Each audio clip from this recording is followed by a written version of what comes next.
Hey, Len, thank you so much for joining us on the We Are Superman podcast. You are literally on the other side of the world there, over in, uh, give me the pronunciation then, Namche, Nepal? Namche Namche. Bazaar. Yeah, Right. yeah. Yep. Yeah, we've had a lot of guests well, a lot of people who go through there. Obviously, that's the gateway up into the Himalayas. So I bet that's an awfully fun place to be. No, it's amazing. I mean, you fly from Kathmandu to Lukla, where the airport is, and then you takes 2 days to get here. And what's really even more amazing is Lukla has like 600 or 700 people, and Namche has like 2,000 people. So, and everything gets here by either by foot or by hoof, Right. with yaks and zows, and once in a while by helicopter. But it's just fascinating to you know, be on a journey to be able to come here and experience this part of the world. So happy to be on the show, and I'm so happy we have internet here that we can actually do this. You bet. Yeah, I see pictures of, obviously a whole town up there that it's like, yeah, how do they build that up there? It's just absolutely insane to think that people build and live and thrive up there. It's incredible.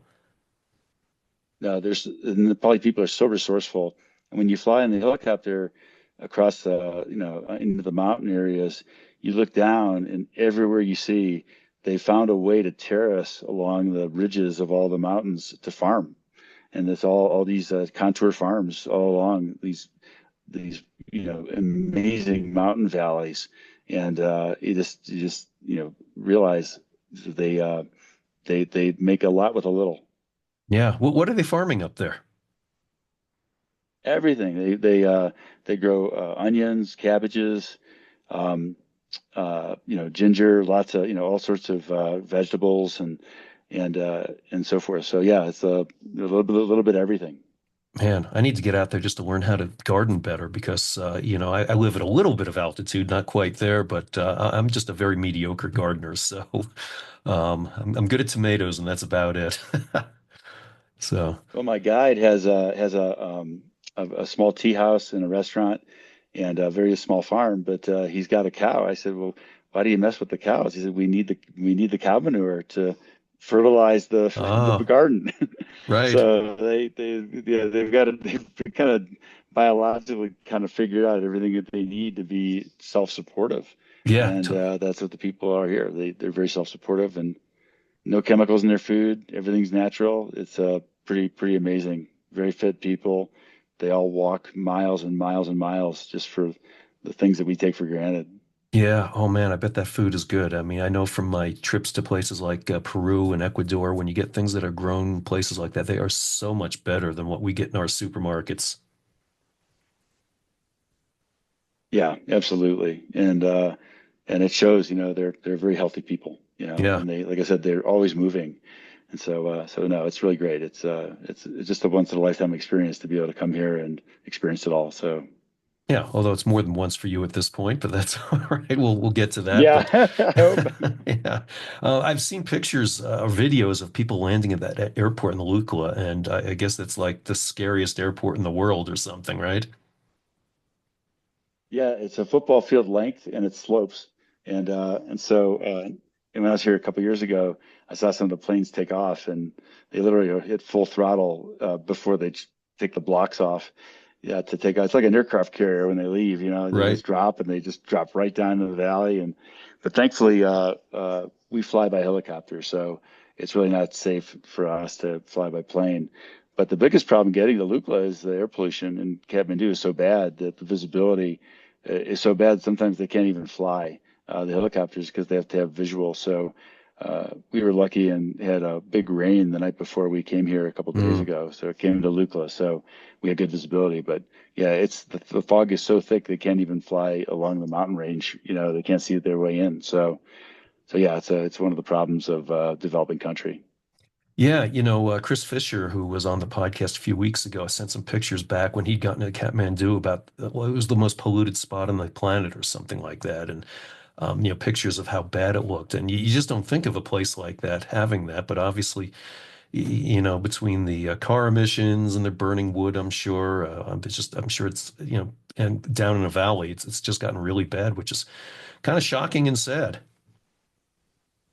Yeah, and also a lot, from what I understand, a lot of the air from India actually blows toward Kathmandu. So they Oh, inherit a lot of pollution from India in addition to whatever's created there. So yeah, it's just a little bit like Los Angeles, right? It's a sink, right, where that air comes in. So but yeah, it's a lot of people wear masks. They were wearing masks before COVID, so right. to protect themselves. So Man. All right. So you're there in Namche right now, Namche Bazaar, and you are kind of getting situated, and you're going to be heading up to Everest Base Camp here pretty shortly, or what's your schedule looking like? yeah. So we've been here for this will be our second night, and tomorrow we leave for a town called Debuche.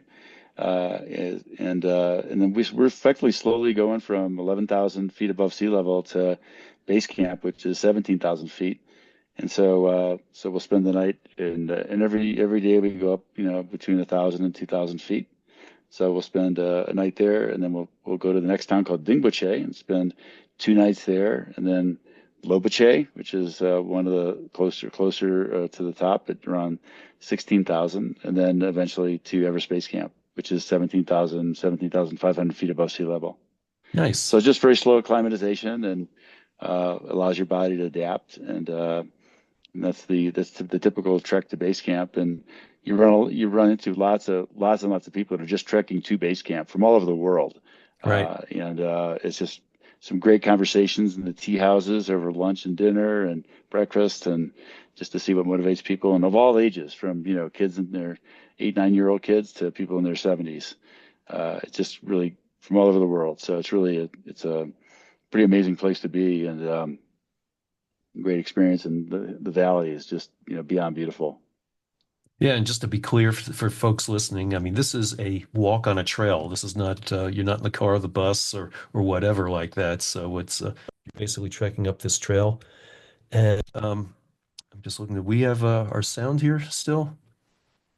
Can you hear me? Yep. Okay. I'm sorry. Got some messages on my screen, but yeah. So but 8 and 9 year olds. So this is just a trek in the park, huh? I'll tell you what, it's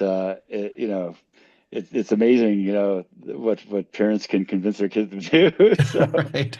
but it's great. It's again, it's just you just love it. You just love seeing people being active and being out moving and doing something hard and pushing themselves. And it's not easy. It's a lot of steps. A Right. lot of steps uphill or downhill, and variable conditions. Whether it's rock or mud.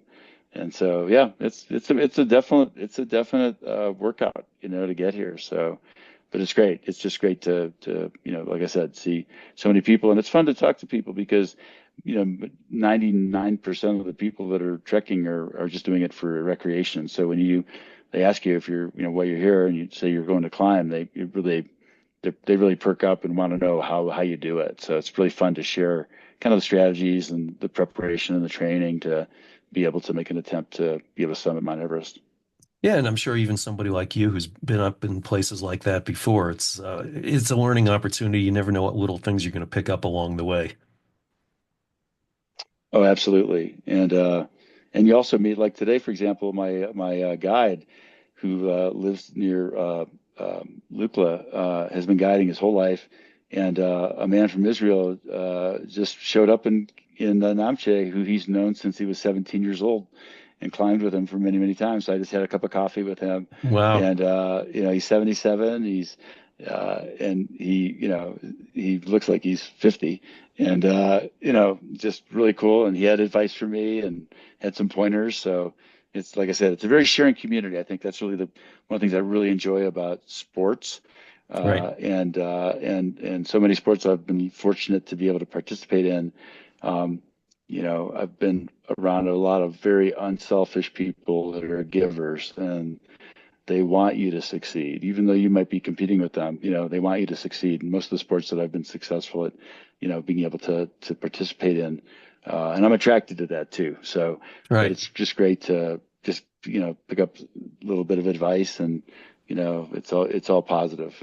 Yeah. Well, that's what I've always enjoyed about the ultramarathon community. And, I'm a high school track coach. And, even at that age, they're supporting one another. It's not bloodthirsty competition, which is great. So, um, Definitely tourist season up there, though. I mean, this is kind of a window. You've got just I think about 6 weeks or so where people are basically all getting up there, making their attempts. And but it's cool to hear though that some people are just going up to Everest Base Camp and that's it. They're not necessarily climbing, but they're experiencing the trail. I mean, I see the pictures all the time of the trail and the views and the tea houses and the culture. I mean, it's there's an awful lot to gain, not just trying to achieve a peak achievement out there.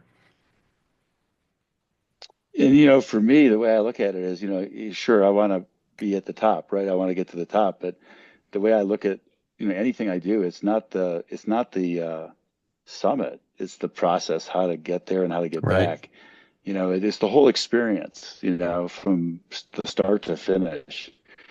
The summit's a piece of it, and it's an important piece, but the reality is that the whole experience is really what's so memorable, and that to me, that's why I really savor it, and I really enjoy the conversations and enjoy the people that help, like the guy we're working with is a very very nice gentleman, and we met his family. We had lunch at his Oh, restaurant on the nice. way up, and gotten to know him, and all the things that he's done. So it's great. It's all part of the family, kind of family relationship. Yeah. Well, I know one of the trademarks of all your projects has been really teamwork. Whether it's been the ride across America or, all the other summits that you've achieved, it's all been about teamwork. I know that's a huge component for you. And even it's a huge component in Hopecam when it comes right down to it. So touch on how that teamwork has really come together for you in all of these projects. Well, my foundation is I'm a businessman and I'm an Right. entrepreneur, and so that's kind of where I start. And if you're going to start your own business, you have to pick really good people, and you have to look for certain characteristics in people that you want to surround yourself with.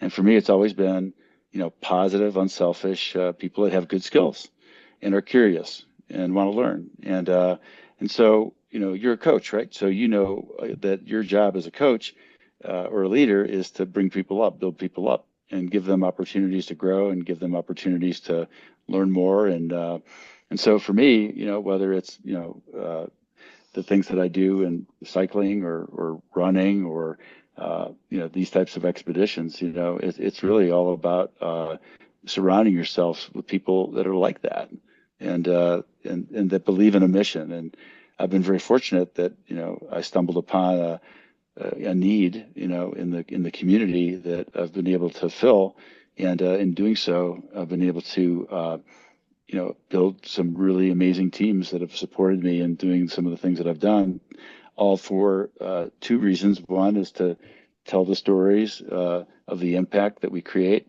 through the children that we support, and second is to instill a sense of purpose and mission in all the things that we do.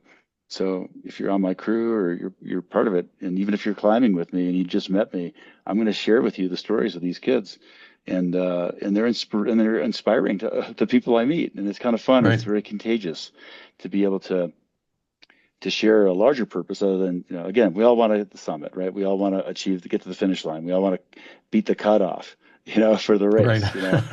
But ultimately, and we can talk about that a little bit because I've had those experiences. Oh, But yeah. I think, and again, the sense, if you can create a sense of purpose and a sense of something much bigger than you in the things that you do, there we go. There's your buddy. I love it. Yeah. What's his Yeah. name? Well, this one here, this is Mo. She's Oh, named nice. after Mariano Rivera, the greatest reliever of all time. She's kind of Yeah. walking around me here. Yep. That's great. So yeah, so that's to me, that's a core feature, a core piece of why I like to do what I do. Yeah. No, that's fantastic. And we'll talk a little more about some of these projects you've done, but let's touch on Hopecam. I mean, that's kind of the reason why you're there, and it's got a great story to it. And let's share with folks this great mission that you guys are fulfilling. Absolutely. Yeah. Thank you. And again, thank you for honoring us by permitting me to share the story to your team. It's a it's really important. Can you hear me okay? The lights just went off in the hotel I'm in. So Yeah, I you can mean, still hear me? apparently the computer and the sound and everything works okay, but yeah, you went dark, Okay, but good. I'm on I, I'm on I my can see your phone now. face. I'm on my phone now. So that's part of it. So hopefully the lights will come Right. back on. So Nope. Yeah, I got cat so walking through here. hey buddy. All Yep. right. I love it.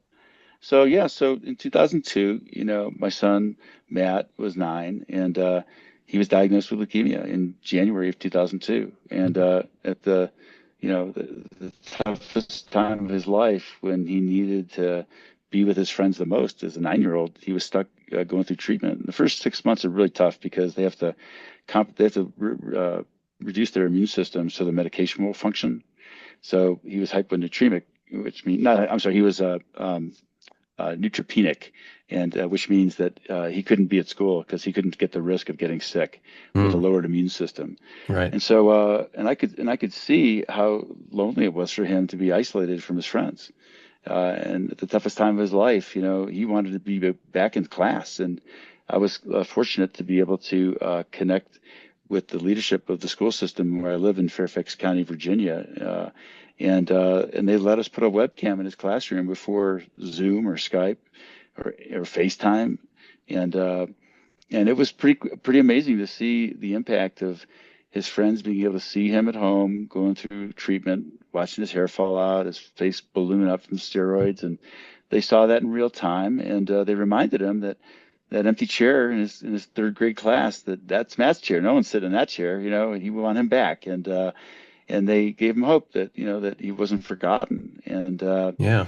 and it really wasn't until school started again in September when he was able to rejoin his friends in fourth grade.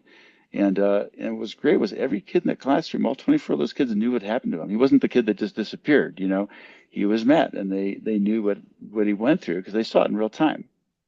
Right. And we kind of demystified cancer for those kids in his class. And Sure.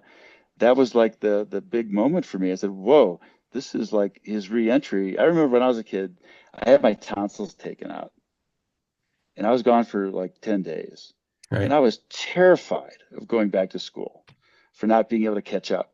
And so for Matt to walk back into his classroom and everyone welcomed him back, it was just that was the moment I thought, wow, we've really discovered that the mental health of these kids is really it's not the focus. Back then it was not the focus. It was the physical health and education to make sure they don't slip and lose a grade, right? And so but what I discovered was that his mental health was equally important for his mind and his spirit. and Yeah. uh And it's so really a so that we two-way that's street. Yeah. so yeah so that's so we just so I started, we called it Hopecam. And uh and so uh this is the part I think that you and your audience might get a laugh out of, is that um well, I always have worked out. I did my first Olympic distance triathlon when that was born. I ran the Marine Corps marathon when he was born. Swear to God, I'd never do one of those again. And but what I found was, to cope with the stress of his illness, I just started exercising more. Right. And I'd run. I ran the Marine Corps Marathon, and then the Reston Runners. I live in Reston, Virginia now, but Reston Runners have a program called the JFK 50 race Yep. in Maryland, one of the oldest ultra marathons in the world. And Anna Bradford, who was one of the key people there, said, "Len," he said, if you can run in Marine Corps, you can do the 50. You just go a little slower and just take your Sure. time and Yeah. eat well." And so I had a couple friends of mine decide to crew for me, and sure enough, I did the race. It took me I think it took 10 hours, and I raised $5,000. Nice. And with that money, we bought five computers and cameras, and we helped five kids. And so I started doing that. I did that 7 times, and then I started doing uh, longer distance tries, and I ended up doing a couple of halves, and then ended up doing like five full Ironmans. And again, people they'd always ask me, "Hey, what are you doing this year?" And Right. so as I pushed myself a little further physically, I found that I could reach out to my community and ask for more support to help more kids. And that's kind of how we grew the charity, was effectively my friends kind of, funding my suffering. Right. Yep. And you had a comment that I think is very appropriate. You said it's amazing how people pay money to watch you suffer, right? Well, what's great is that you become kind of a curiosity, and but they want to know they want to know what's next. Yeah, That's kind of the question you get. What's next?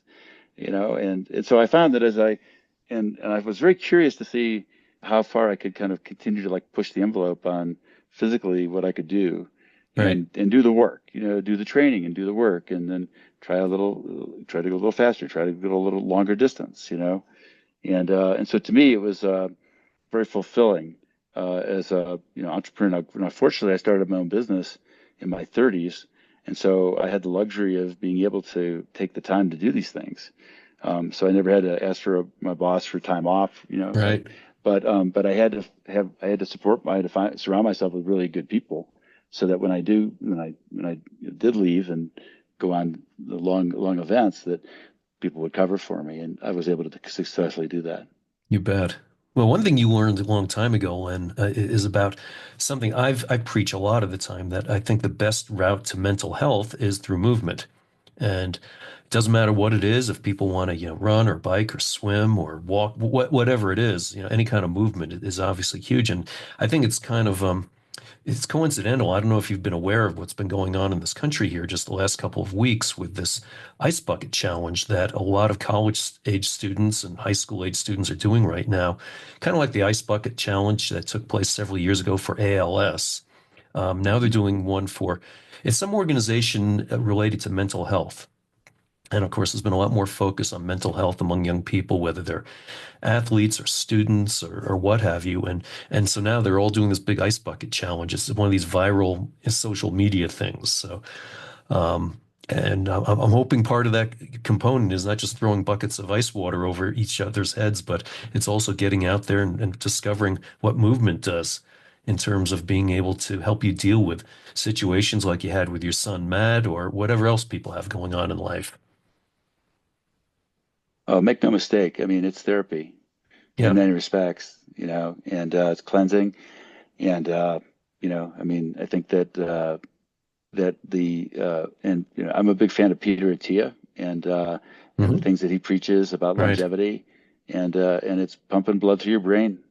As you get older, I'm 65 years old, and I gotta sleep well, I gotta eat well, I gotta exercise, I gotta run blood through my brain to, keep away he calls the five horsemen, they're Right. trying to hurt you.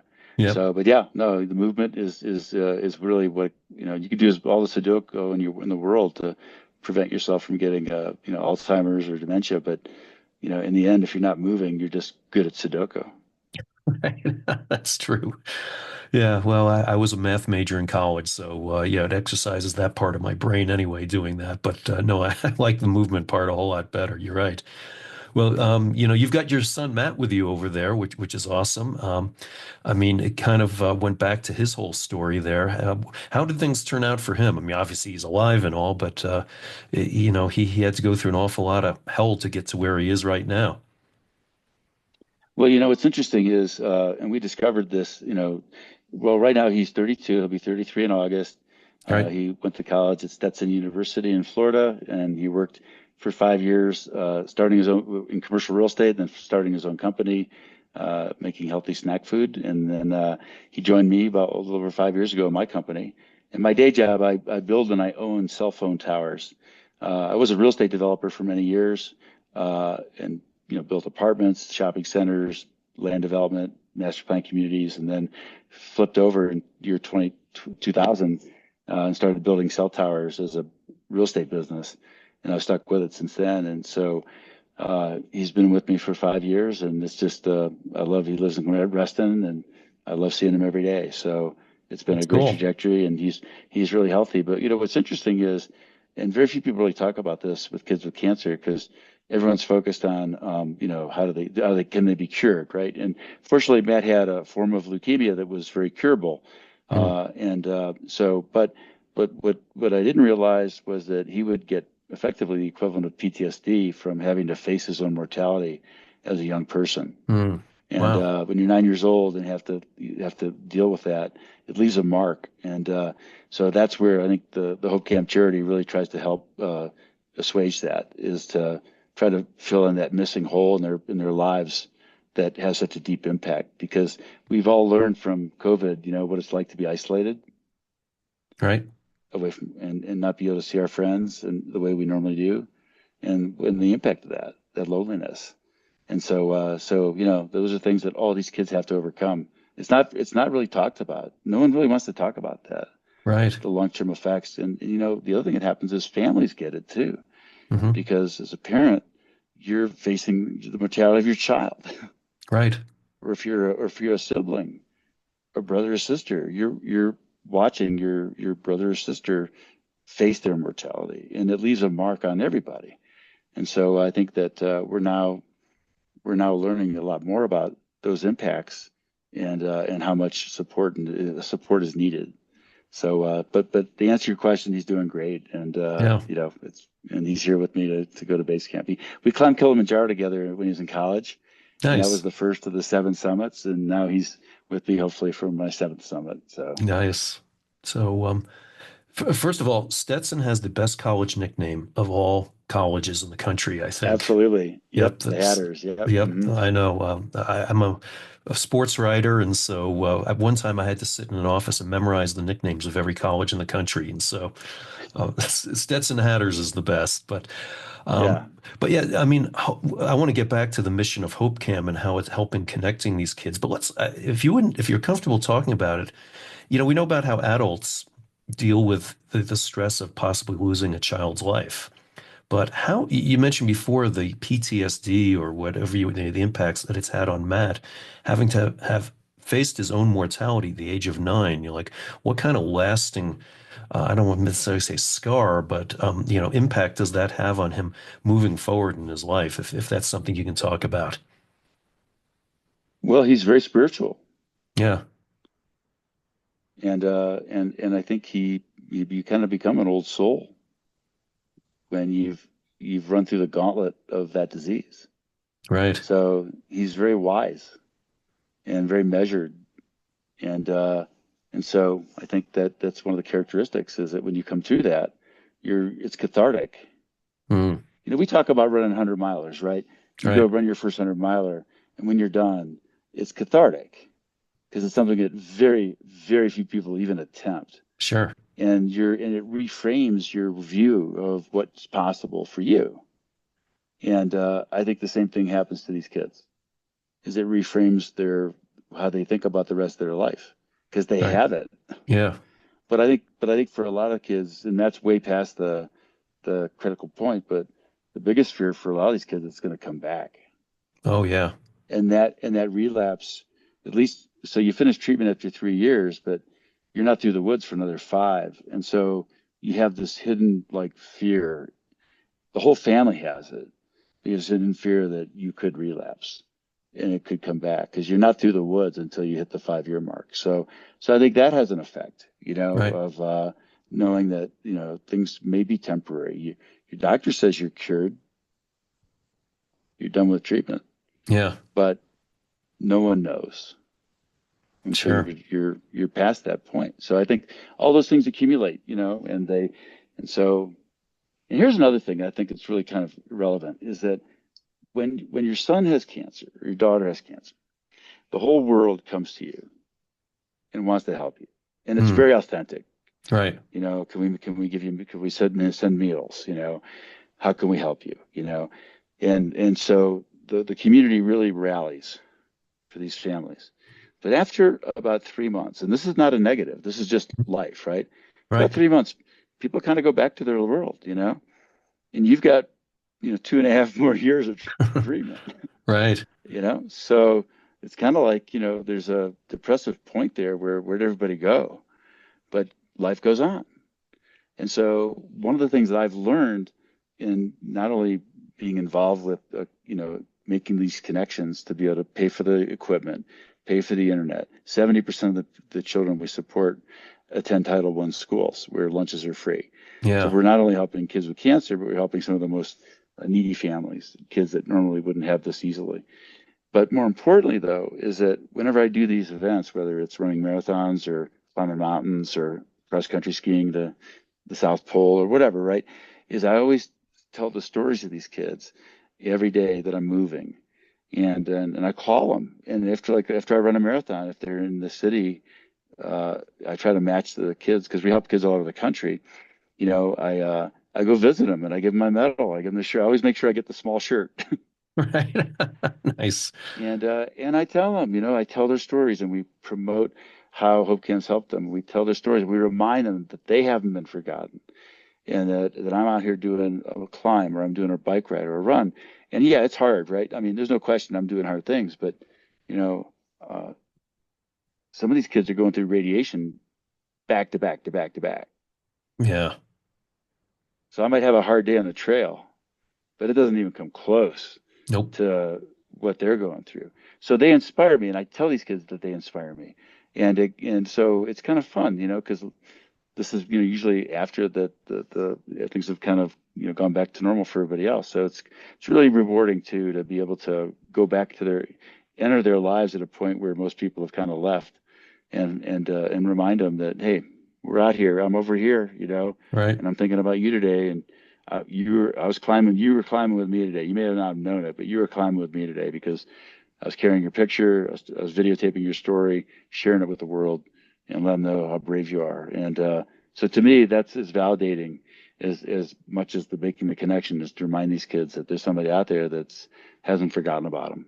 Oh, that's so cool. I know you've had a lot of connections with those kids and with the various projects you've done. I know this coming one, I think I saw you're supporting or partnering, you might say, with a young woman from Louisiana who is going through treatment right now. Is that correct? Yeah, yeah, absolutely. Yeah, she's going through a bone marrow transplant, and she's going to be isolated. I mean, we're talking about only her one family member can be in the room at a time when she Oh, goes wow. through that, and it takes 8 to 10 weeks. So yeah, so she's been isolated by going through cancer. Now it's going to step up, and of course, you only go through bone marrow when nothing else works. So she's this is a life-saving treatment she's going through. So, but we're going to tell the story of 25 different children during our climb. So far, we've told three stories. The story of four children so far, but she was our honoree yesterday, and Okay. uh, and again, it's every day that we're moving during the next 6 weeks. We're gonna dedicate our movement, or the days we're putting on effort. We're gonna dedicate it to these kids, and what's really fun too is that my goal is to raise $1 million for this, and we're getting closer and closer. We're way past the halfway mark, and by connecting our supporters to these children. So every day we honor a child, we're also honoring and thanking and giving credit to our sponsors that are supporting us during this expedition. And it really is fun to connect them too and let them know that their resources have gone to create an outcome that's very significant Right. for these children. And I don't look at people that donate as sponsors. I really look at them as investors Right. So let's look at the big because, picture of Hopecam if we could then, Len, because yeah, we've talked about a little. I mean, you guys started, obviously, you're working locally in the DC area there, but th this has grown exponentially here. And going from raising $5,000, now you're looking to raise 1 million because the scope has gotten so much bigger. And I think I read you're partnering with hospitals literally from coast to coast at this point. yeah. So when I started, mostly it was in the Washington D.C. region, Maryland, Virginia, D.C., Right. and we had a one person staff, and we were helping 50 kids a year, and it was mostly funded with sponsorships. Um, and then I qualified for Race Across America in 2012, and we were successful at raising $350,000 after the when the bike race was over. And with those resources, and I was very fortunate that I finished, and I actually won my division, um, and finished in 11 days. And but with those resources, we have a board of directors, and I said, we've got enough resources now. I think we can start talking to St. Jude because St. Jude helps kids from all over the country. Yeah. So we flew to my director and I flew to Memphis and we met with St. Jude, and they said we have one condition, and that is that if you support us, you can't stop. Nice. So you have to have the resources to stick with us because Right. we don't want to have to stop and tell kids they can't do it. This kid could get it and this kid couldn't. And so I went back to my board and I said, hey, we'd like to do this. And they supported it. And so we were able to hire a some more staff people that helped us go out and raise foundational grants and write grants. And so that was like the catalyst. That was the pivotal moment in the growth of the charity was the resources we raised through the bike race that allowed us to take the risk and take the gamble to go nationwide. So we were kind of like the dog that caught the truck. We were helping, Right. 5 hospitals, and now we're helping the largest hospital for children's cancer in the world. And we were able to sustain it, and that was a big risk moment for us.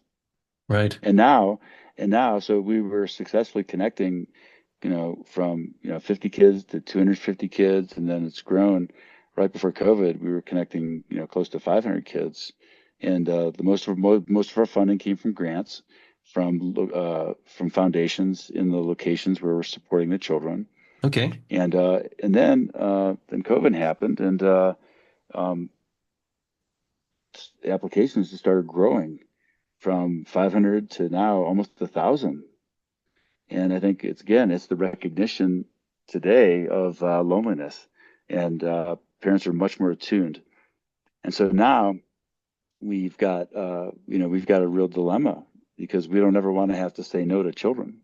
And so we've got to up our game. And so we've got to write more grants, find new sponsors, find new investors that want to, invest in the outcomes we create, tell the story. So what you're doing today by, featuring our my story and the story of Hopecam is really getting the word out about, how valuable it is. And, everyone wants to create a change in the world, everyone, Right. whether it's their family or their friends or foundations, whatever, right? And all, whether it's wounded warriors or whether it's underprivileged children in education. But if the outcomes that we create by helping, effectively fill this loneliness for these children going through a rough patch, fighting for their lives, if that kind of outcome is something that really resonates with you and it really moves your heart, then we want to invest with you. Mm. We want to create more of those outcomes, and that's the way I look at it. Is that's how people support us because we create the outcome that resonates with them, and that's kind of how. And so that's our dilemma, and that's our challenge, and we're ready for the challenge. And so with the $1 million that we'll raise as part of this, it'll be catalyst to be able to create a higher and stronger network of more people that want to invest in those outcomes. Oh, that's so cool. Are there large corporations maybe who are candidates to join in with you? Well, right now, I mean, we've got Northwest Mutual Life Insurance as one of Oh, our cool. biggest supporters, All right. and then a lot of family foundations, Zoom, Logitech have always been in our corner for over a decade in providing us resources and so forth. And so it's corporations, it's foundations, it's individuals. The funding comes from lots of places in the communities where we serve the children. We have 180 hospital relationships all over the country. Fantastic. So, if I'm a parent here in Denver of a young person who's got cancer and children, I don't know if you have a relationship with Children's Hospital here, but We do. you do Aurora, good. yeah. Okay. How do they find out about this HopeCam program? They want to get their kid connected into their schoolroom there. How does that all work? Well, right now, the majority of our kids come from the social workers in the hospitals. Okay. So we have a very strong network with the social workers. So they're the ones that are, effectively helping these children onboard them into the treatment protocols. And so we have really good relationship with them. And so that's the first the point. The schools obviously are a place that we talk to and make sure that the superintendents and the school leadership know that we have this ability to be able to support their children. So those are usually they're the gatekeepers for most of the kids that come to us. And 16,000 kids a year get cancer. So and we'll be helping 1,000 of them, close to 1,000 of them this year. So we're still like scratching the surface as to the number, Yeah, how much need there is out there. no doubt. Now, Back in the day, I mean, when you started this, there wasn't so much of Zoom or Skype or any of these other video services out there. I would imagine the connection was pretty difficult to pull off back then. I would imagine it's gotten a lot easier. And you mentioned Zoom as a backer there, which is fantastic. I'm glad we're using Zoom right now so we can support your supporter there. But at the same time, I would imagine getting that connection. But you said you're going out to even school districts, so you've got to be very active. You're making connections everywhere to facilitate this, aren't you? Well, a lot of people think that because, the ability to do what we're doing right now is so ubiquitous that it's really that we're not needed, because anybody can make this connection. But Oh yeah. we take for granted that the majority of the kids that we support don't have internet at home Yeah. because their parents can't afford it. And they may get a tablet or a Chromebook from their school, but it's filtered and they can't do these type of calls. And then, they may, if they don't have internet, we pay for their internet. So we pay Cool. for 100%. They don't have to turn the Chromebook back at the end of the year. They keep it. But more importantly is we create the sense of urgency for the classroom to embrace them Yeah. because teachers are busy. They're rewarded. They've got a lot of on their plate, so it's really hard to prioritize. But when we can tell the story of how important it'll be to connect their student, then they do it. But someone's got to be an advocate for the family, and the families don't have the bandwidth. Yeah, Len, yeah, that's a really good point. I mean, these families are getting hammered with medical costs as it is, and obviously internet's probably one of those luxury items you might say that doesn't get included in their budgets. So it's great that you guys are able to step in and fill that. Yeah, absolutely. And again, like I said, majority of the families that we're connecting are the ones that need it the most. Yeah, absolutely. Well, cool. Um, so you've undertaken an awful lot here I mean, you're doing a lot of things personally, but I think I read somewhere you even have some fundraising going on with a 5K race that people can do either in person or virtually. Did I see that correctly? Yeah, yeah. Every year we've this will be our 30th year for our 5K race in Reston, Virginia, and it's fun. It's something we love doing, and then usually we have a fundraising event, usually a dinner event in the fall, and then yeah. But yeah, the 5K's funny story on the 5K is that I partnered with a local elementary school before my son was sick, and the recipient of the resources from the 5K was an organization called Make a Wish. Hmm. Sure. And 3 years later, Matt's got cancer Hmm. and he got his Make a Wish. It's kind of funny how serendipitous. I've listened to your podcast from several other people as to kind of how they stumble into what they do. Right. And some people they want to change their lives. Some people get a disease, or if someone in their family has a disease, or something happens, and so someone asked me the other day. I was on an interview the other day, and someone asked me what they thought my life would be like if Matt had never gotten sick. And the Yeah. reality is that sometimes the worst things that happen in your life lead to some of the best things. Isn't that And crazy? Yeah. my dad told me that. I remember I lost my job after college, and the company went under because the stock market crashed. And I was talking to him. I went home to Cleveland, Ohio, where I grew up. And my dad never finished high school. He fought in World War II instead of going to high Very school. cool. Yeah. And he said to me, he said, yeah, he said, sometimes one door shuts and another door opens, and most of the time when the other door opens, it's a better door. And he was so right. And here I am, over 20 plus years later, still being able to, be so excited about being part of the impact that we create. So, but yeah, Yeah. sometimes just things happen. Maybe there's a plan. The longer I live, the more I believe sometimes someone's got a plan. Yeah. Especially when at Camp 2, when I was in Everest 2 years ago, and I got what's called a pulmonary edema, Right. High and altitude I sickness, couldn't, basically, right? Yep. I couldn't walk like 20 feet without stopping. And the only way out of there alive is in the chopper. And it was snowing, and they don't come when it snows because they can't see. Right. And I had about 36 hours to get off that hill, Yeah. and 5 o'clock the snow stopped, Wow. and I got off. Right. But it could have been something else. So maybe Right. somebody wants me to keep doing this stuff, right? Right. Right. That's what I think. Yeah, Maybe I don't know. I good can't point. explain it. No, I was they're driving in race. Yeah, I'm go sorry. Go ahead. ahead. I'm sorry. No, in Race Across America. So the same thing happened there. I'm 4 days into the race, and I'm in Durango. I'm coming down this major hill into Durango, and I fell asleep on the bike. I was in arrow position, and I Yeah, fell oh asleep. geez. Yeah, right. Yeah, and I opened my eyes. I don't know how long I slept, but I opened my eyes, and there's a guardrail like 100 yards ahead, and I'm at 24 miles an hour, Oh and yeah, that's a and steep slope there. I know what you're talking about. Yeah. yeah, and so I braked, and I braked just just enough time to turn. I mean, there was nothing but rocks and air and a guardrail. Right. And so I can't explain why I woke up. I can't explain what made me wake up, but I did, Little angel And flew down so and slapped you in the face, I guess, right? it Yeah, Bill, I'm sorry, but you can't not have that experience and not think about that. right. No, I totally believe it. No, it's Both times, in both instances, whether I'm almost, flying off a mountain or not coming down from a mountain. right. So I think that the longer I've been around, the more I believe, that we've all got a purpose, and sometimes, you know, someone wants you to keep doing what you're doing. Yeah. And Not that you take stupid risks, but right.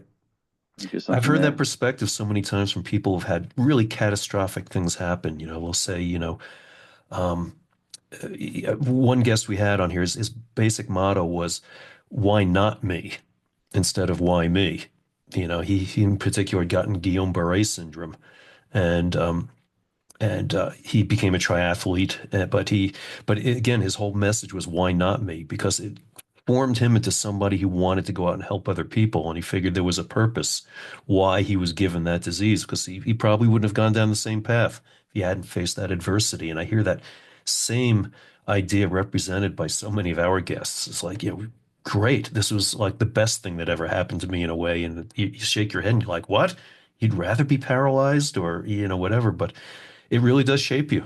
And, it's amazing what people can do in those situations. So, yeah, obviously nobody would wish their son to get cancer like that, but it's obviously formed you. And then, again, there have been some divine interventions or whatever you want to call it to make sure that you're not pitching down a rocky slope or, whatever.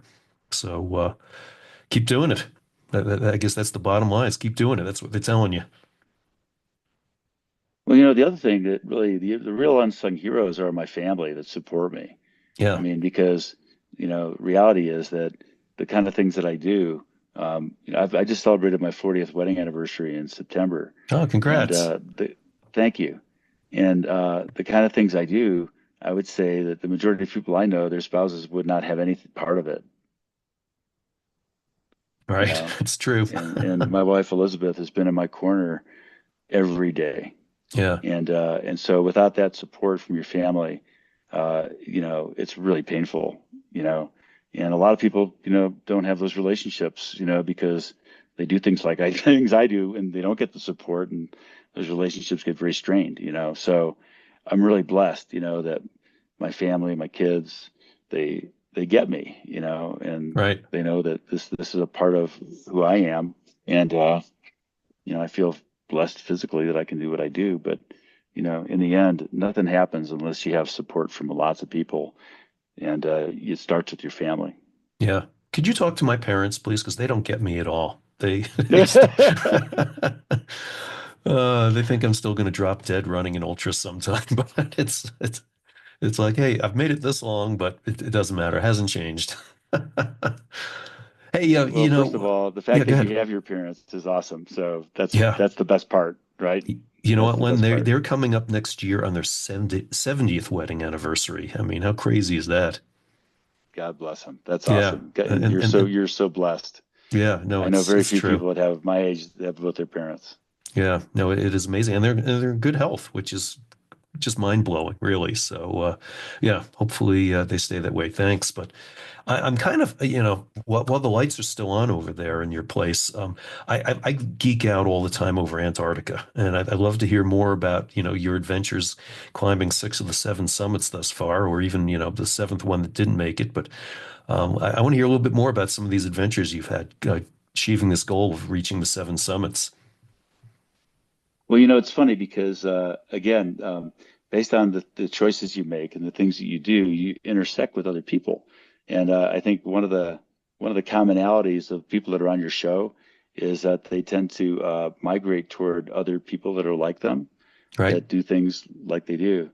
And it's kind of funny. I mean, years ago, when I was running the JFK 50, I had a dinner one time, and my friends actually did an intervention. It's funny. I invited them to dinner, and they did an intervention for me at my dinner. And they're saying, "Len, what's wrong? What are you running from? There's something wrong.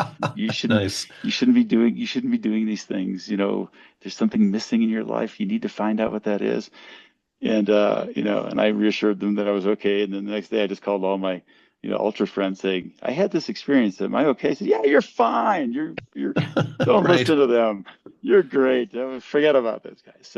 Well, that's the So thing. My so dad's at the age right now where he lectures me all the time. But recently he was like, you're never going to finish the Leadville 100 again. And in the back of my mind, I'm like, yeah, thanks for the support, Dad. But at the same time, you just kind of nod your head, say, you just agree. I mean, he's at the age. I'm not going to argue with him anymore. I'm just like, okay, you're right, Dad. I'm never going to finish this again. Okay, fine. Yeah, whatever. so funny you mentioned Leadville 100 because I signed up for the Leadman series because Oh, I wasn't really? fast enough. Yeah, it wasn't fast enough. This is 2013. I wasn't 2014. I wasn't fast enough to qualify for the run, and so. But if back then, Lifetime Fitness, I had just bought it from Ken Klober, and so if you could sign up for the Leadville series, and as long as you finished within the time frame, each of the segments, then you were allowed to go to the next one.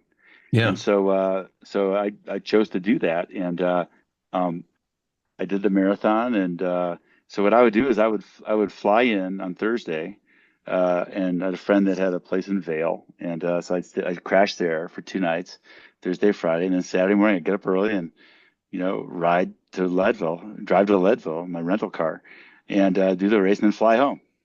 Nice. And and a mutual friend had connected me to a guy named Chris Warner. Chris Warner is a very experienced mountain climber, and Okay. he owned a company called Earth Treks, and and he had written a book called Altitude Leadership, and at the same time I was writing a book about my experience on Race Across America, and so I finally drove to Golden because I was doing the first marathon for Leadville, Right. and had breakfast with him, and I told him I was coming back to do the Silver Rush, which is a 50-mile race on a mountain bike. Uh-huh. And he said, well, I said, I'm training I've got into the Leadville mountain bike race. He said, we should, let's connect up. So I did the Silver Rush, and then I went back and then did the Leadville 100. And his wife crewed for me because she was crewing for him. So we got to know each other. And then at the end of the 50, 100-mile Leadville, the 100-mile mountain bike race, they make you run a 10K Right. the next day, which is just so beautiful. And so after that, I was chatting with Chris, and and he said, so you got to come back next week and run the 100-mile, right? I said, yeah. He said, do you have a crew? I said, yeah, I got a buddy of mine from Boulder that's going to come up. He said, I'll join you. I'll crew with you.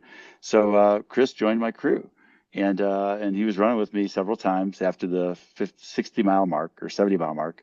Yeah. And when I finished it, and we became friends. And he was the one that invited me to go climb Mount Vinson in Antarctica in 2018, like 5 years Okay. later.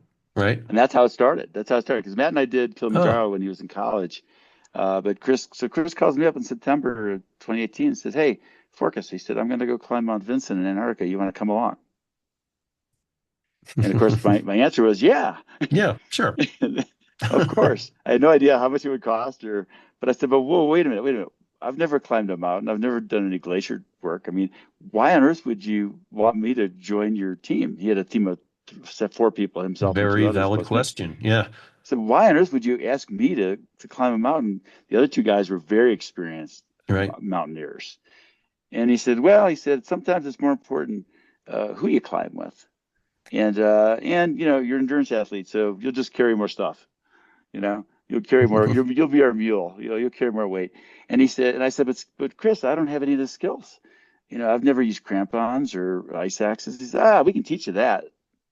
So he helped me sign up I mean, went to Seattle and with Mountain Madness and went on Mount Baker and I got a training program. I hired a coach, started doing workouts, and next thing you know, I'm meeting Chris and the other two guys in Punta Arenas, Chile, Right, and off we go. So I wrote a book about it called Cold Hard Truth, right. and it documents all the stuff that happened during that time. But really, I think it was really the ability for me to visualize being way outside my comfort zone with someone I really trusted. Yeah, So had it not been for Chris, there's no way I would have thought about that. right. And Yeah, uh, because and there is something there, again, you talk about, say, like the support of your wife and family. You're going to a place where if something happens, rescue's not coming easily down there. Um, uh, it's like I was down in the Atacama Desert here just over a year ago now, and I mean it's the most remote spot on Earth. And we're climbing up there to over 6,000 meters, and um, it's one of those things where if something happened to me and I'm about your age, it's like, well, nobody's coming for me. So you have to have faith in the people you're with. I mean, that's what it came down to. Tyler Andrews was leading our group there. He's the guy who's up there right now, who's going to be doing this FKT on Mount Everest here very soon. But yeah, had to trust that they would do what they can for me. And, might not be enough if you have a heart attack and keel over, but, it's like you put yourself out there for all the sake of trying to push yourself to see what you can do. yeah, so in that instance, it's not a reckless form of risk, No. but it's far enough on the boundary of comfort that the outcome is uncertain. But that's when we grow. Oh, yeah. You don't grow So, in your career unless you take on more responsibility and things you may not know. yeah. So that's a good point there, Len. I mean, how did that first basic, really getting out of a comfort zone or whatever you want to call it, in that case, going up Vincent Massive, where you're using ice axes and crampons, things you've never used before except in training. I mean, how does that impact your view then of everything else you did after that? Well, of course, when you're in that environment, the most important thing you're thinking about is, please God, don't don't let me screw up and hurt somebody. Right. And that's exactly what happened to me. Was on the way down, my crampon fell off and it starts tumbling down the rope line. Ooh.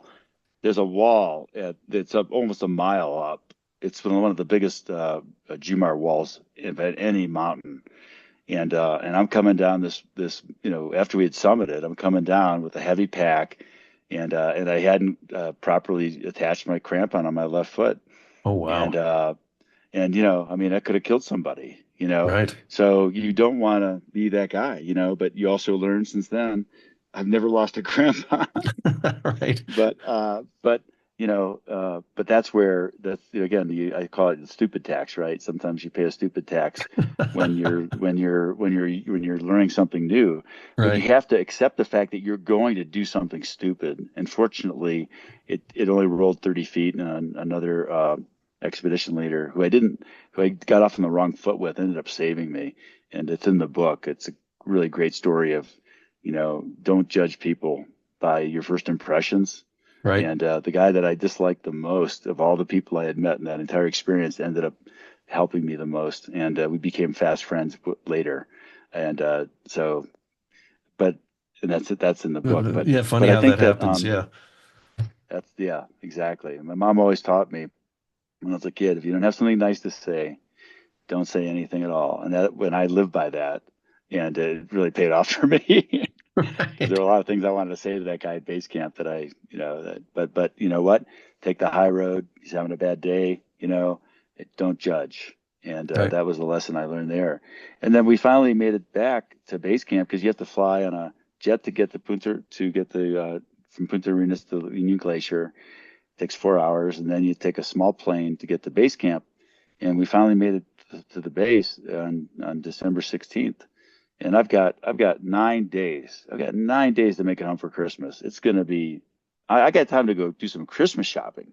That's Yeah, how much comfort I had. We summited way faster than we thought, and we got stuck there for almost 2 weeks.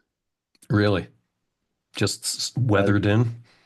yeah, it was either bad where we were or bad where the glacier using glacier camp, and those Right. they had record snowfall there. It was just horrible, and a lot of people were stranded, and we were self-sufficient. There were 6 other teams. There were 30 people in the camp, and um, so we were four, but we were self-sufficient. We had all our own food. We didn't have to, but we had one meal left when the planes finally came. Oh, wow. So, I mean, what do We you were do if you're in? rationing. I'm thinking of Captain Scott and his expedition to the South Pole, where they all died on the way back. They basically they felt like 12 miles short of their last Yeah. stash of gear. Um, I mean, but yeah, I mean, would you start cannibalizing each other at that point, or what? Yeah, I was hoarding all the salt and pepper, but Yeah, no, I mean, no one was going to starve. I mean, right. there was food in the camp, and but what everyone was really suffering from was boredom I and was just going to losing and say having that. Yeah, having no control. The biggest problem is we're all type A's, right? Because we're all, spending right. a lot of money to go do these expeditions, and we have no control over when those pilots are going to fly. And at that point, I realized that I had to reframe the environment that I was in because I couldn't make those guys fly and get me, and there's no Nope. one else coming to get me. So I had to pivot, and so I decided that I was gonna. There were 30 people from 20 countries in that camp, and I made a decision I was going to meet every one of them, Okay, I like it. and that was my new purpose. Right. So I think that's one of the biggest lessons I learned, business lesson too, and life lesson is sometimes you have to when you have to surrender control to things, whether it's the economy hurting your business, like tariffs right now that are happening in the world, Yeah. or you work for the federal government. Next thing you know, you don't have a job, even though you spent Mm, 30 years in right. your career. You have to reframe your environment. You know, and you said the word just earlier. Why not me? Well, the at that moment you have to decide. Are you going to be a cat or a dog? Not that there's anything wrong with either cats or dogs, Right. but you have to pick. You have to pick. Is it poor me or what's next?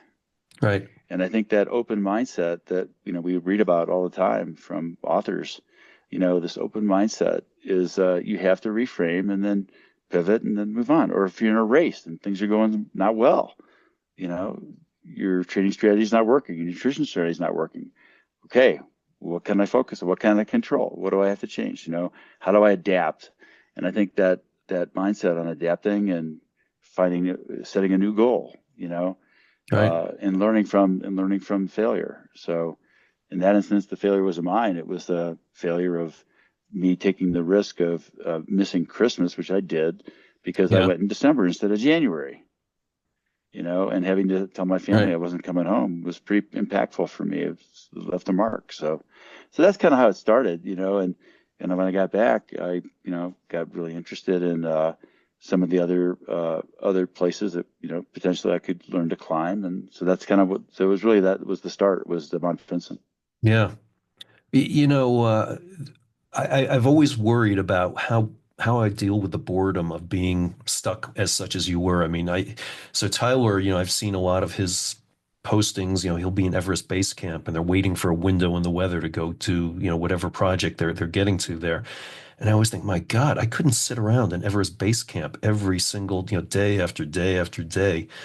I really like that perspective you said if you went out to meet everybody because and that kind of fits my personality. I took in a young man a couple of years ago. He's now in the army, but he gets pissed off at me because every time we go somewhere, I'm stopping and talking to people, and he's like, "Why do we always have to stop while you're talking to somebody?" And it's just kind of in my DNA at this point. And this past summer, when I was training for the Leadville 100, ultimately, the race didn't go the way I'd hoped it would, but I spent the entire summer just running trails and climbing 14ers and meeting people. And that's just, I'm just out there talking to people all the time, and I made some great connections. And, even if it was just a passing connection, you learn something from somebody, or, you have a positive impact one way or another. And, yeah, I think that's what I would have to do if I were in your situation, stuck at the base camp, is I would probably start talking to everybody. And it's amazing what you can pick up from other people who are in like-minded places like you were. So, that's great advice right there. And again, it's the community, and you know it because you're talking to all these folks in the community, and Right. it's a community of givers, not takers. And you're going Absolutely. to learn something. You're going to learn something from those conversations. There's Right. something really quick I got to tell you about Leadville. Yeah. Um, the only reason that I finished Leadville, I finished by like maybe an hour. Right. But the only reason I finished was because my next door neighbor, who now is my chief operating officer, he and I would run at 4:45 every morning for an hour or so in the dark with Yeah. our headlamps on the trails in Fairfax County where I live.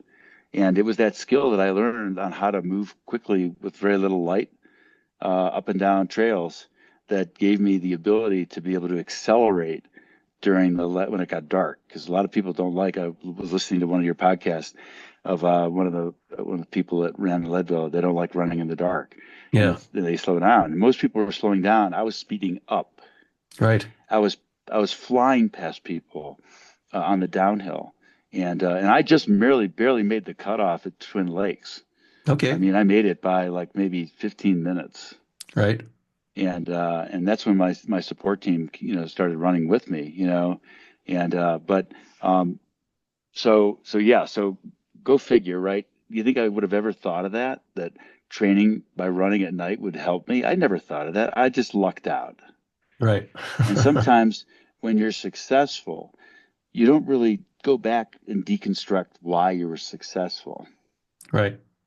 You take it for granted. Mm. But when you fail, you look back at every single tripwire that you went over that caused that failure. So when I got that pulmonary edema in Camp 2 2 years ago, I went back and deconstructed every single decision I made, whether it was my training or Right. whether it was the timing or whether it was I wasn't feeling well. Why didn't I stop and turn around, Or why didn't I take my pulse oxygen at Camp 1 to see how bad I was doing Mm. and turn it Right. around? All these little, why didn't I, do more heavy squats and deadlifts? Why didn't I do more work on the stairs? Why didn't I climb more and practice climbing more? Yeah. I really, all these little things. And now, I mean, since June, I've been working to fix all those things. And so for you, when you miss the cutoff in Leadville, it's so painful because you feel such a huge failure because you work so hard to get there. And but it's a learning experience, and sometimes we learn the most when we don't succeed, and it does make us better. Yeah. No, So absolutely. I'm totally on board with that. I mean, my very first Leadville back in 1992, I did not finish, and it was solely because I spent too much time in the aid stations. I was also doing a fundraiser. I was trying to raise $5,000, as a matter of fact, for scoreboards at the school where I coached basketball. And in fact, I did all my runs at night back then too. I'd hold basketball practice, and then I'd go out and run in the dark after that. But but yeah, I learned. I came back in '94 and finished the race, and even the lessons I learned back then paid off for me when I finished the race in 2015 when I was 4 minutes from the cutoff at Twin Lakes.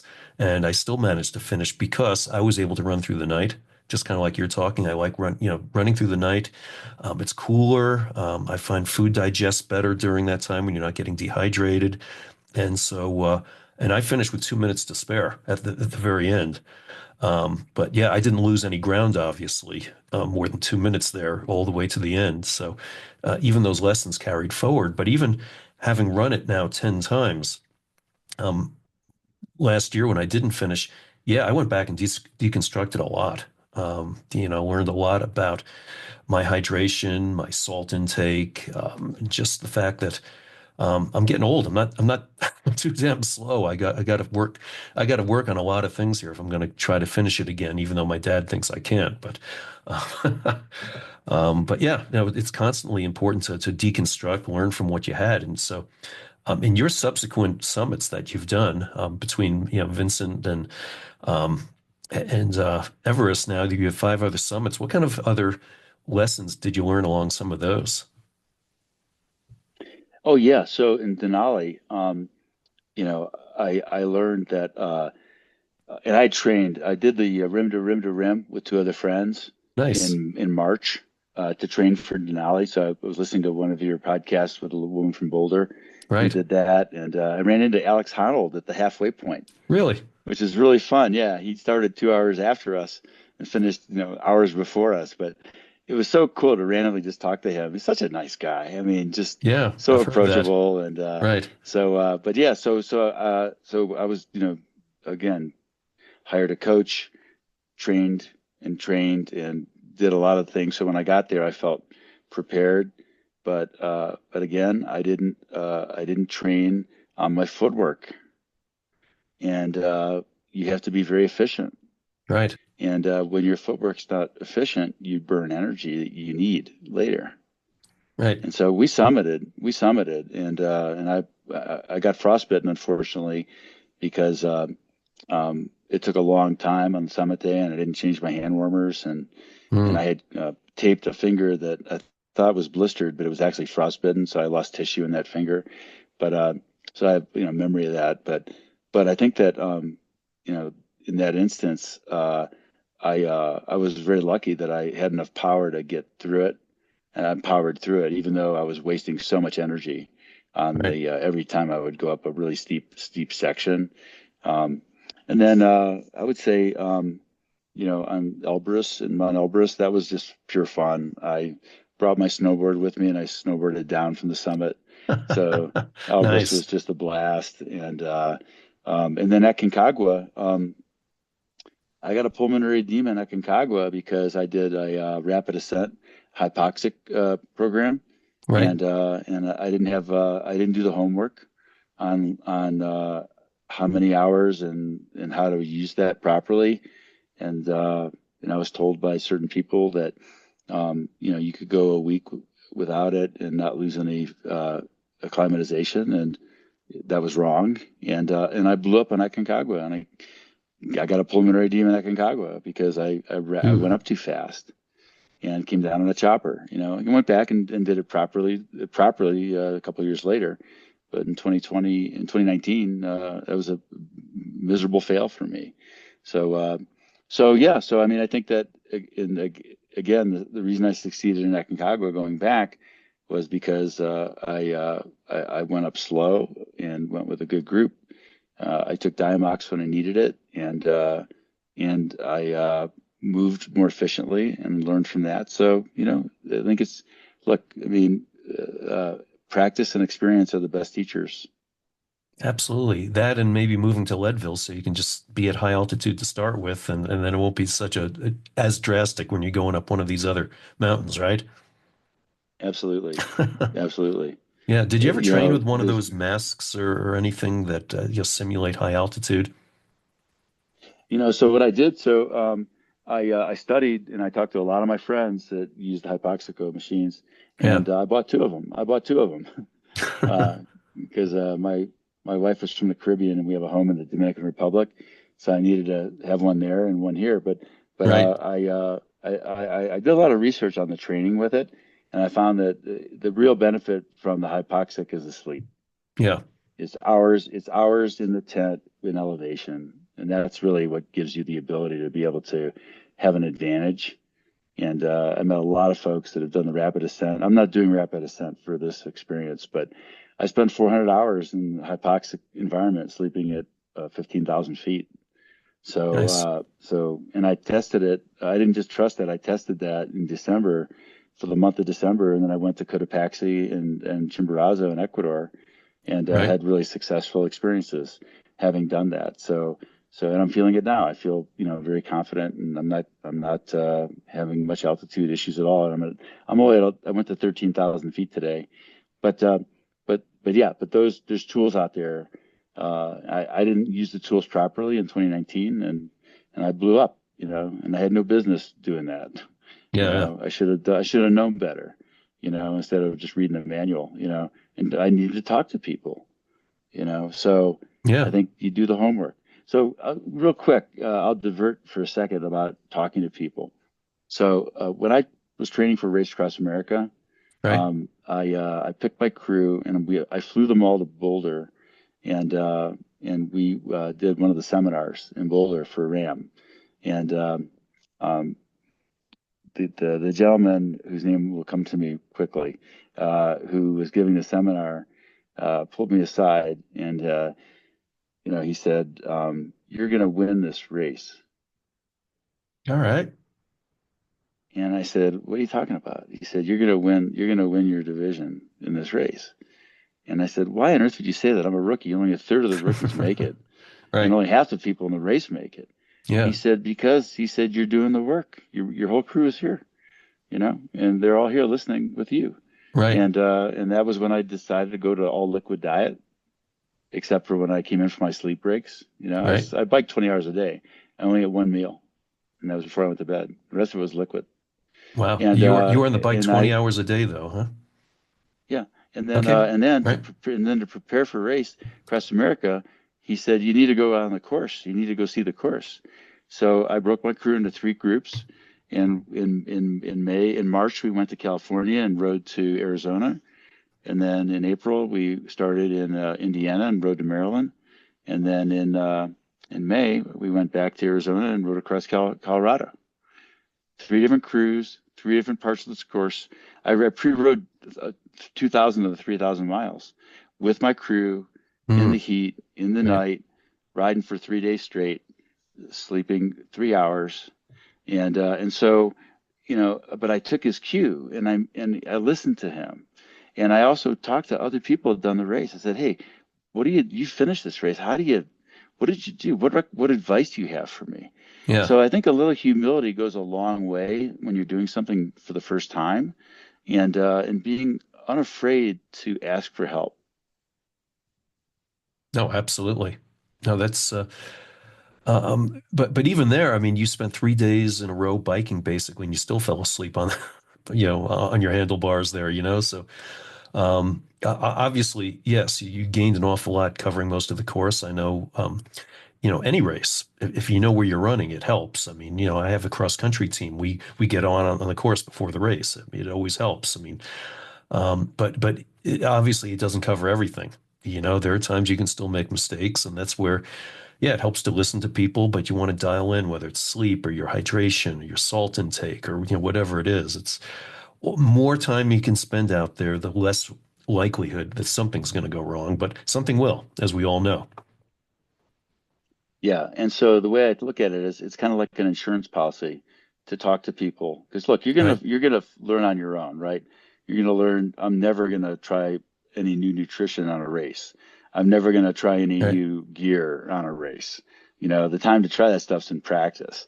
So you learn that by yourself, right? But I think that again, being showing a little humility and acknowledging what you don't know and asking for help is a great characteristic of anyone, whether it's someone that works on your team right, or works for you, or whether it's someone that's trying to do the things that we do, is being unafraid and showing some humility that you don't know it all, even though you may have had some great. I'm still learning. I mean, I'm 65 years old. I'm still doing things. right, I'm learning every day, and I just talked to a 70-year-old mountaineer he's from Tel Aviv, and he was telling me the things that he should have wished he would have known when he was right, climbing. He's a very experienced climber. So, we have the opportunity if we're unafraid to talk to people like you do. You talk to people, you're curious, and I think that a lot of people that are listening, a lot of people that do the things that we do and it's a very small community of people that do ultra events. right. Um, it's there's a learning curve there, and the learning curve is a lot steeper when you ask for help and you do, and then you do but you still have to do the work. Yeah, and I think there's two components though to what you're saying, Len, is when I was owning my own businesses, my attitude always was to hire people who are opposite of myself. So I always joke how I was always the disorganizer because I was the one who had to put out fires left and right. So I hired the very organized people. So to counter me being the disorganizer. And I mean, I can use that same correlation to the being a head track coach. I mean, I'm very knowledgeable in coaching distance runners and hurdlers and high jumpers, but you know what? I'm not the expert necessarily on shot put or discus or even on, block starts for sprinters or whatever. So it's not only listening to those people who are my assistant coaches, but it's trusting that they know better than I do. And, just even at times where your hunch may say, it doesn't quite sound right. It's like, you know what? But I still need to trust their intuition and their knowledge out there. That's a huge component.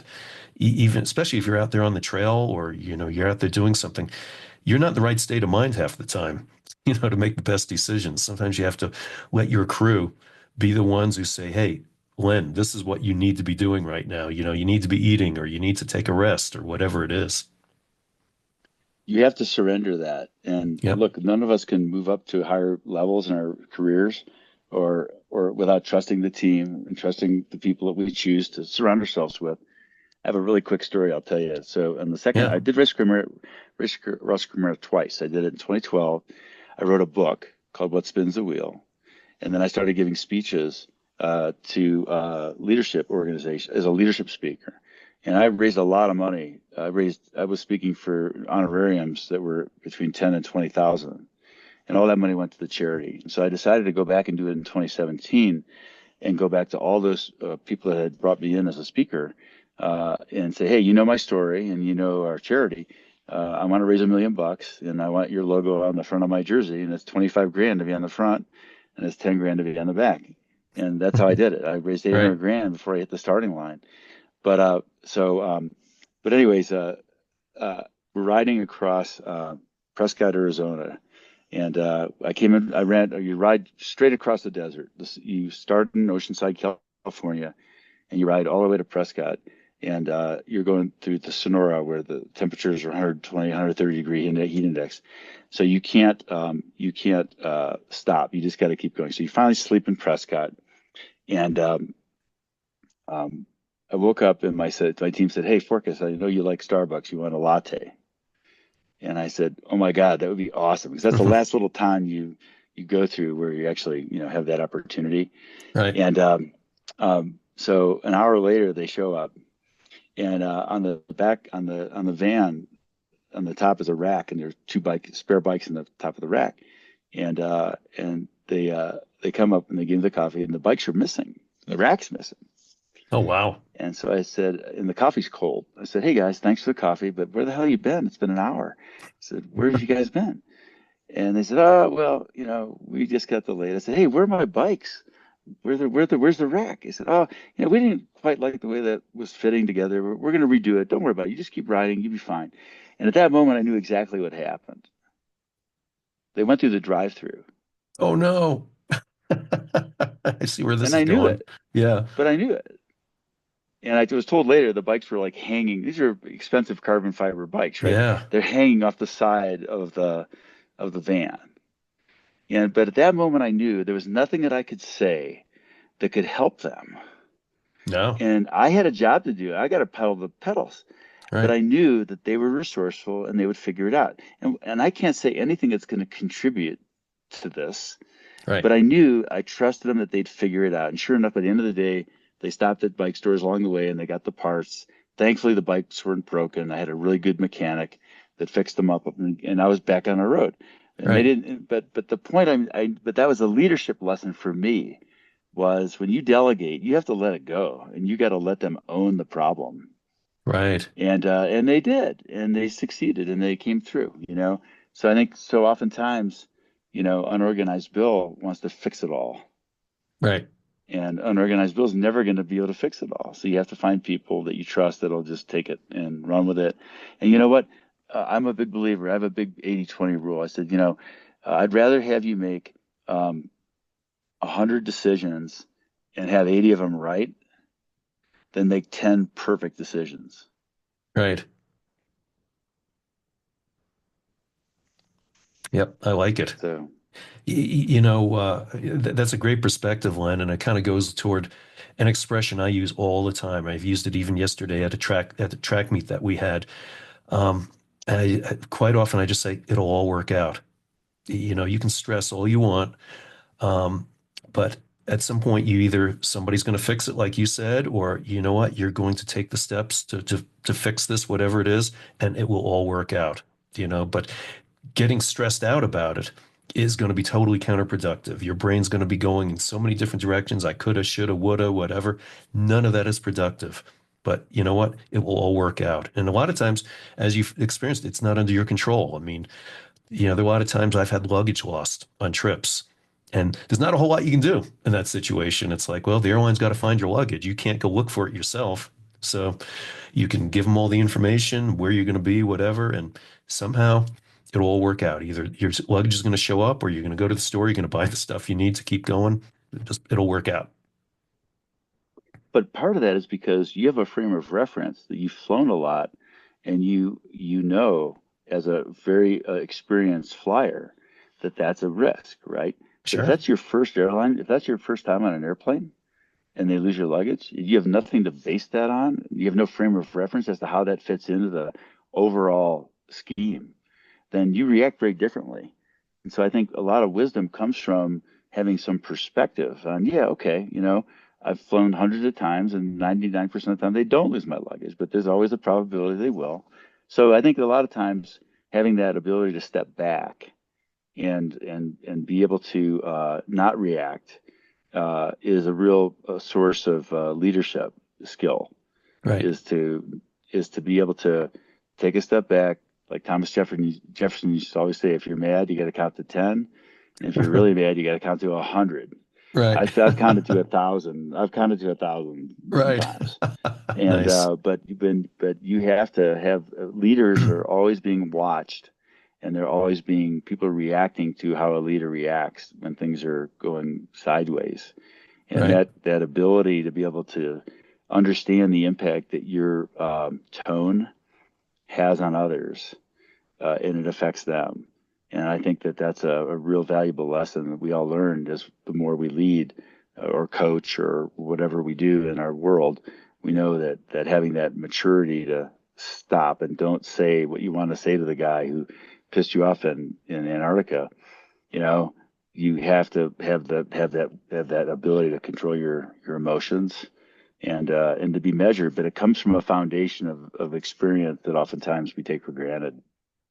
Yeah, it reminds me of so I just came back from the Frozen Four. I'm a big University of Denver hockey fan, and we were in the Frozen Four in St. Louis. Unfortunately, we lost to Western Michigan in the semifinal, but the Western Michigan won the tournament, and I was happy for them. Great program, but their coach, um, Ken, I think his first name, Ferschweiler. Um, he was being interviewed, and they were talking to him about like, you seem so calm all the time, and he said it doesn't help. If I'm out there melting down, he said, I'm going to work things out, and he really believed that his team would emulate his demeanor out there, and instead of having a meltdown, yelling at the referees or yelling at whatever, he said, the team just kept their focus. They kept working toward their ultimate goal, which was to win a national championship. And he said, it doesn't help if I'm out there being, Bobby Knight or, out there throwing chairs or doing something like a lunatic fool out there. And I definitely respect that attitude an awful lot because he's showing there's a way to solve problems, and it's not by being a lunatic.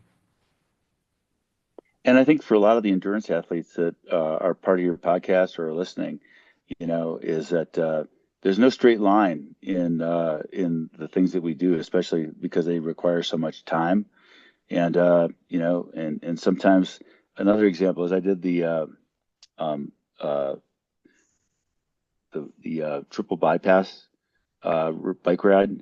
Right. I did the double triple, and so we're leaving Vale and we're heading over, effectively the Vale Pass, and I didn't have the layer. I left it behind, one of my layers, and it's 7 o'clock in the morning, and going down the other side of Vale Pass into Copper. And so at the hill at the aid station, I grabbed a big garbage bag, cut three holes in it, took off my jersey, put the garbage bag on, and put the jersey on, and it insulated me so I didn't freeze. Right. And so I think that So that's an example. So if you're an endurance athlete, sometimes you're gonna forget something, Right. and you have to be resourceful. So instead of panicking, you just look around, and you have that perspective. So there's no straight line in the things that we do. Stuff's going to happen to us, whether we get, the other time I did it, I didn't bring the right gear and went across the Continental Divide, and it was freezing rain, and I was hypothermic on the way down, and so I was able to. It was crazy. My bicycle was shaking left and right, and I thought there was something wrong with my fork or my tire because I'm just shaking my shake. I couldn't stop the shaking. It was me. It was Right. me shaking. I was hypothermic. Yeah. So, so those are the things that happen to us when we're doing these extreme events, right? We have to have some perspective. Say, okay, pull over, warm up, or whatever, but you have to adapt. Right.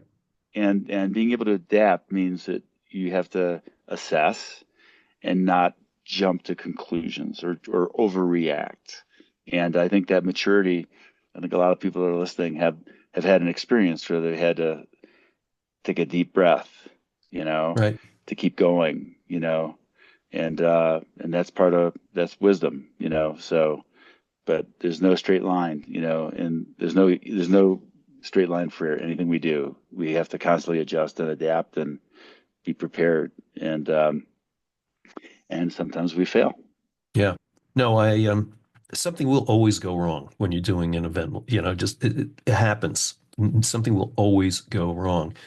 And you experienced this when Matt got sick, is that sometimes you have to put your head down and you do whatever it takes to get through whatever situation you're in. And I joked before about I wish during COVID that everybody in the country had been a marathoner or an ultra marathoner because you learn that things go wrong, you put your head down and you get through it. And, it doesn't matter how much pounding the table you want to do, stomping your feet, whether you don't like vaccines, you don't like isolation, whatever it is, sometimes you just got to put your head down and we're all going to get through it. And like I say, that was an important lesson that you and your family got with Matt, obviously. But that's true for everyday life.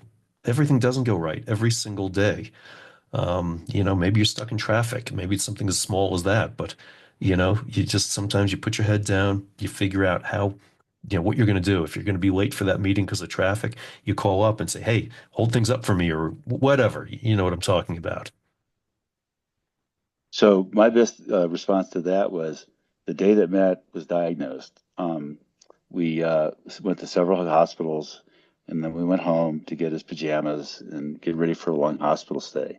And we drove back to Inova Fairfax Hospital. It's 5 o'clock, and it's January, so it's dark out. We're walking across the Sky Bridge to get to the Children's Hospital, and Matt's holding a statue of St. Matthew that my mom gave him for his first communion. Hmm. And Yeah. he looked up at me. So my wife and I are walking with him across this frozen windows in the Sky Bridge, and he looked at me and he asked me if he was going to die. Ooh. And that was day one of cancer. Yeah. That's And rough. Wow. the parking deck behind us, that was our old life. We couldn't go back to that. And our new Hmm. life was behind these two big steel doors. We had no idea what was behind those. Yeah. And so a lot of people ask me, so what was your answer? And my answer was, Matt, I don't know, but I do know this, um, that I'm going to be by your side every day.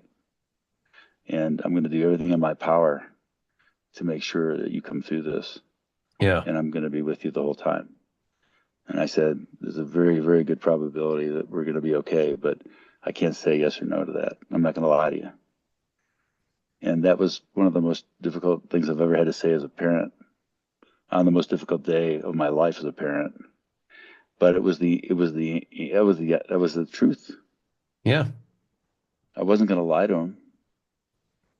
You And bet. so I think we all have those moments of truth, where we have to actually assess what our answer is going to be and how we respond, and know that I may not know the outcome, but I'm going to use every ounce of energy in my body to change it, Yeah. to influence it.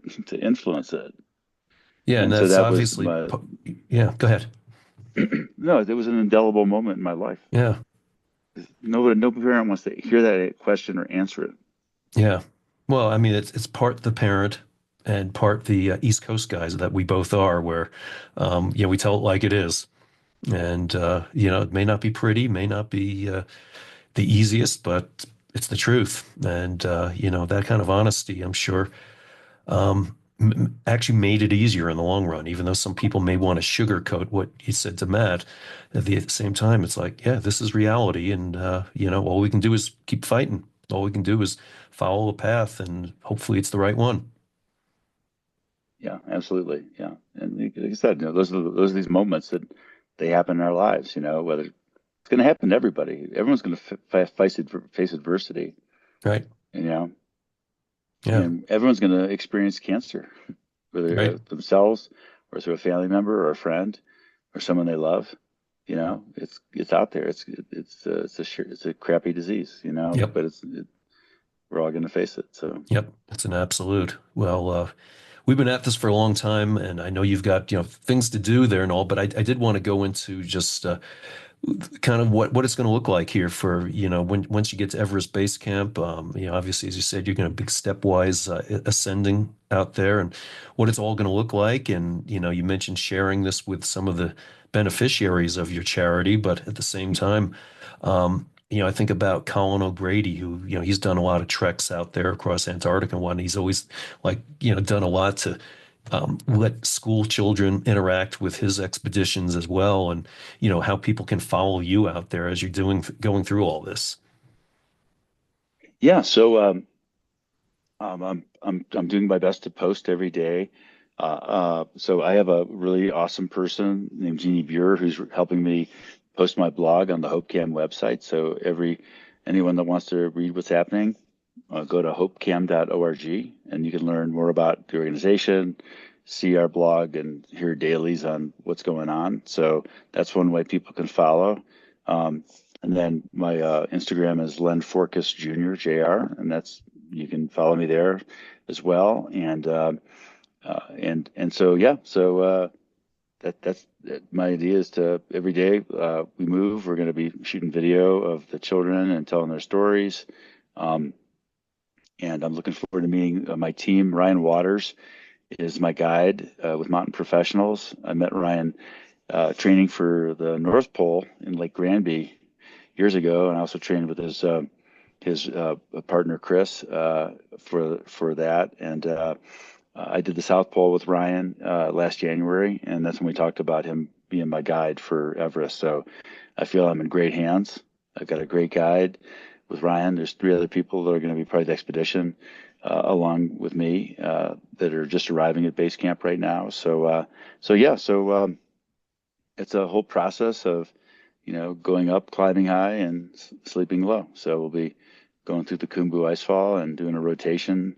So I'll probably spend 5 or 6 days at base camp doing some training on the Khumbu ice walls there at the base. Right. I'll probably go up and maybe tag Lobuche or another peak nearby, and then we'll do a rotation up through Camp 1 and Camp 2, and we'll touch Camp 3. And so a lot of it's going to depend for me, being part of the team, contributing, and making sure that we all move well together.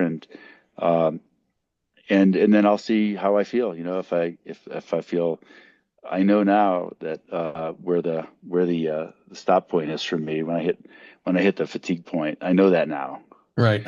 And if I hit the fatigue, if I hit the fatigue point and the crew is moving up, I'm not going up. Yeah. So a lot of it's going to be wise Len, Right. experienced Len, knowing what Len needs. And so it may take me more time than the rest of the group that are younger, and stronger Right. and better acclimated. So, but yeah, so it's I've got until the end of May. Hopefully the weather will hold, but Yeah. right now it's just going to be, there's no schedule for me per se other than to do one rotation and maybe climb a lower peak and then just see how my body responds. And I spent 400 hours in sleeping in a hypoxic environment in the last 10 weeks. So I Right. think that's going to help me. All the training and all the weightlifting and all the carries, heavy pack carries, and all the other treks that I've done will all pay off. So we'll see. Maybe it'll be my year, or maybe it won't be my year. Right. Maybe there are things that I can't control, Right.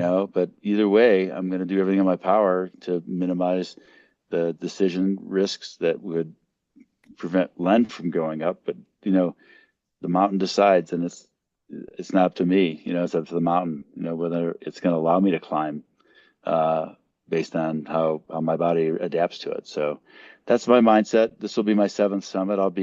I think as much as ChatGPT will tell me this, but I think I'll be the fifth oldest person at 65 to do all seven summits. No way. So Wow. yeah, I think that's accurate. And then if I am successful and the North Pole opens, which it hasn't been open for 4 years, uh, in the Camp Borneo, I'll be the second oldest person to do the Explorers Grand Slam. So I've done the South Right. Pole, Right. and but the North Pole has been pretty tough to get to because of the COVID and because of the conflict with Russian operators that run Borneo. So Mm. used to be able to do that and go through Svalbard, Norway, but the Norwegians aren't allowing that to happen now. So hopefully next year there'll be a season, and I'll be able to knock it off. But right now, I got one objective, and that's stay healthy Right. and make good decisions. I have to come home. Hmm. I got to make it home. But make it People home by counting on me. Christmas at So least, right? Yeah. exactly. Well, So yeah. So Tyler, that's the who's big up there, picture. he has Rule 16, as he calls it, which it really should be rule number one, but Rule 16 he has is don't die. So definitely abide by that one. Believe me, a lot of people have shared that rule with me. Right. But, there's varying opinions about sleeping up high. First of all, I mean, I can't sleep up high. I don't sleep. It's tough. But, obviously you're going to be down at Everest Base Camp and you got various, more bases going up or camps going up that, um, some people say, yeah, it's not even worth it, say, sleeping up way much higher because it's so counterproductive. I mean, what's your feeling about that? I'm a big believer in you climb high, sleep low. Yeah. Okay. So like today, for example, we're at 11,000 feet right now, and we went up to 13 and came down. So when I leave tomorrow to go to 13, my body's pre-acclimatized to know what that's going to feel like. So that's how Sure. you slowly ascend, right? As you go up and tag a peak and then come back down, and then you recover, and then you go and you move up to it. Yep. So that's a big part of any expedition is to allow your body the time to be able to adapt as you go up. And there's no correlation between fitness and climatization. And No. endurance athletes often fail because of overconfidence, and that's what happened to me 2 years ago. I was overconfident. I ran 40 marathons in 4 years to knock off the 50 state goal, Right. and I Wow. thought I was in the shape. I always thought I was in the shape of my life, Right. but I was bringing, with all that fitness, I was bringing a knife to a gunfight because being fit for marathons and having the cardio is halfway on climbing. The Right. other half is strength and footwork and the ability to be able to carry a pack and move up with a heavy pack. And I didn't do them. I didn't do enough of that. So Yeah. It's the I've principle of I've certainly specificity, if I can say that. Yeah, you yep. got to train specifically for what you're doing. Yeah. Yeah, and since June, all my cycling friends are just pissed off at me because I'm not riding 100 milers with them. I'm carrying a 50-pound pack and doing 3,000 feet of vertical on the Appalachian Trail. Right. Yeah, Yeah, you're so not going those to be are the biking up things. there, right? No, so I literally have done almost no cycling or no running. Yeah. Because it's running and cycling don't correlate with climbing, other than zone two fitness. But you get zone two fitness by hiking. Right, right. So True. I've been hiking. I just been hiking. So I'm excited. I'm so excited to be able to hopefully have a good outcome here and get back on my bike and get back running again. Yeah. Well, obviously it's going to be exciting to put all this other work to good use, so to speak. So that'll pay off. For people who don't know the Explorers Grand Slam, that's achieving summiting the seven summits as well as trekking to the North and South Poles. I thought, tell me just real quickly here about what you about your trek to the South Pole, though. That must have been quite the little adventure there. Yeah, so the key to cross-country skiing 60 nautical miles in the Arctic Plateau is to have really good fitness and have really good systems, because effectively you're moving, for 6 to 8 hours a day, dragging a sled with your gear. So you have to have good core strength and good torque and good, overall cardio fitness. But more importantly is you're also camping in a very unhospitable place. Right. And so you have to practice the systems that you need to be able to quickly set up your tent, establish safety, and then, get yourself situated inside your tent so you can care for yourself. Yeah. And you're boiling all your food. You're making all your food with boiled water. And sometimes we'd boil it. Sometimes our guides would boil it. But the idea was you had to learn how to run the stoves. So I trained in Lake Granby with Ryan. I trained in Lake of the Woods, Minnesota, in minus 30-degree temperatures on frozen lake, uh, with his partner. And Right. and then I dragged a tire for miles and miles and miles as people would roll down their windows and honk at me in Reston, Virginia, on the bike trail or on the roads. Right. And you do the work. So, but when you get there, you're with a team, and there were 8 other people on a team, and I always call it the centipede effect. Is when you can't move any faster than the slowest person on the team. True. And so what happens is, um, if you're successful at getting your tent broken down and all your gear packed in your sled, and everyone's waiting for the other people to do the same, Mm. you don't sit around and watch.